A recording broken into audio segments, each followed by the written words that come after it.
அனைவருக்கும் வணக்கம். Tamil KSR channel இன்றைய பதிவு 9ஆம் வகுப்பு தமிழ் பாடத்திலிருந்து துணைப்பாட கற்கவே கற்றபின் என்று சொல்லக்கூடிய பகுதி. இதில் முதல் வினாவை பார்த்துக்கோ. அடுத்தது இரண்டாவது வினா. தொல்லியல் துறை சார்ந்த அலுவலர் ஒருவரிடம் நேர்காணல் நிகழ்த்துவதாக வினாப்பட்டியலை உருவாக்குக. அதில் உங்களுக்கு 11 வினாக்கள் கொடுக்கப்பட்டிருக்கு. ஒவ்வொன்றாக 1. ஐயா, தொல்லியல் துறை எந்த ஆண்டில் உருவாக்கப்பட்டது? 2. தமிழகத்தில் அகழ்வாய்வு நடத்தப்பட்ட இடங்கள் யாவை? அங்கு கண்டறிந்த பொருட்களின் பட்டியலை விளக்க முடியுமா?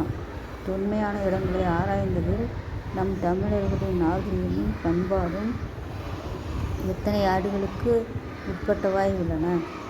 தொல்பொருள்களை கொண்டு நம் தமிழர்கள் எந்தெந்த நாடுகளோடு வாணிக தொடர்பு கொண்டிருந்தனர் என்பதை கூறுங்கள். அடுத்து 6. மிக தொன்மையான கோயில்கள், கட்டிடங்கள் ஆகியன தமிழகத்தில் எங்கு உள்ளன? 7. தொல்பொருள்களின் பயன்பாடுகள் என்னென்ன? அகழ்வாய்வின் பயன்கள் தேவைகள் யாவை?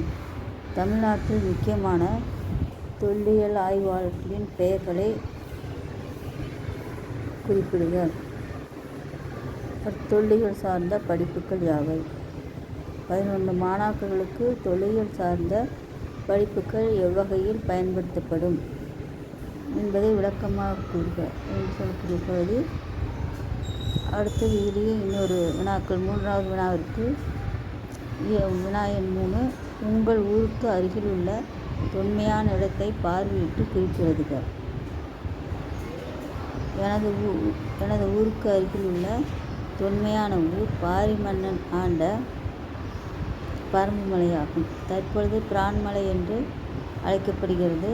அங்கு மிக சிறப்பு வாய்ந்த கொடுங்குன்றீஸ்வரர் கோயில் அமைந்துள்ளது சொல்லக்கூடிய பகுதி. இதனுடைய தொடர்ச்சி அடுத்த பதிவில் பார்ப்போம். நன்றி.